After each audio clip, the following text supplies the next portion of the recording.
Guys, Tamil Nadu special ఆపం ఎలా తయారు చేయాలో తెలుసుకుందాం. మరి రండి. ఇది పచ్చి బియ్యం ఒక గ్లాసును ఒక పిడికుడు మినపప్పు వేసి బాగా ఇలాగ రుబ్బేసి ఈ కన్సిస్టెన్సీ పెట్టుకుంటే ఆపానికి బాగుంటుంది. ఓకే, ఫస్ట్ కడాయి వేడి చేసుకోవాలి. కడాయి హీట్ ఎక్కగానే మనం ఇది రుబ్బు ఒక గరిటె వేసుకోవాలి. కళాయి అనేది కూడా లోతు ఎక్కువ ఉండకూడదు. సో ఈ మాదిరిగా తక్కువ లోతు ఉండాలి. సో ఈ పిండి వేసుకోగానే మొత్తం స్ప్రెడ్ చేసుకోవాలి. అలాగాని వదిలేసామంటే దలసరిగా అయిపోద్ది ఆపం అనేది.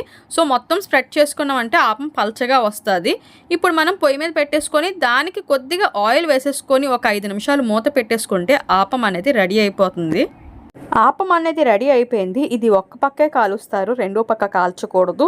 సో దీనికి కాంబినేషన్ అయితే ఆల్రెడీ చేసి పెట్టుకున్న కొబ్బరి పాలు, యాలక్కలు, షుగరు కలిపింది ఇది. దీనికి కాంబినేషన్ అయితే చట్నీలు అవి కాదు, ఇలా వేసుకొని తింటేనే సూపర్గా ఉంటుందంట.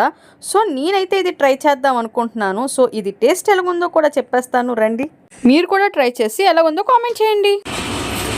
తినేవాళ్ళకి తెలుసు, వండేవాళ్ళకంటే ఎక్కువగా సూపర్ ఉంది. స్వీట్ అది భలేగా ఉంది. ఆ కొబ్బరి పాలు టేస్ట్ అది బాగా తెలుస్తుంది. నేను కూడా ట్రై చేద్దామని ఒక ఆపం వేద్దామని వేశాను. సో స్ప్రెడ్ చేద్దామని మొత్తం తిప్పుతున్నాను. చాలా మెల్లిగా తిప్పాను, ఎక్కడైనా దలసరి అయిపోద్ది అనేసి అనుకున్నాను.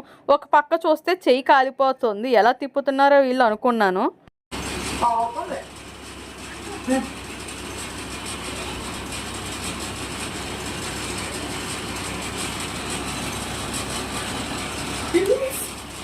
ఏటో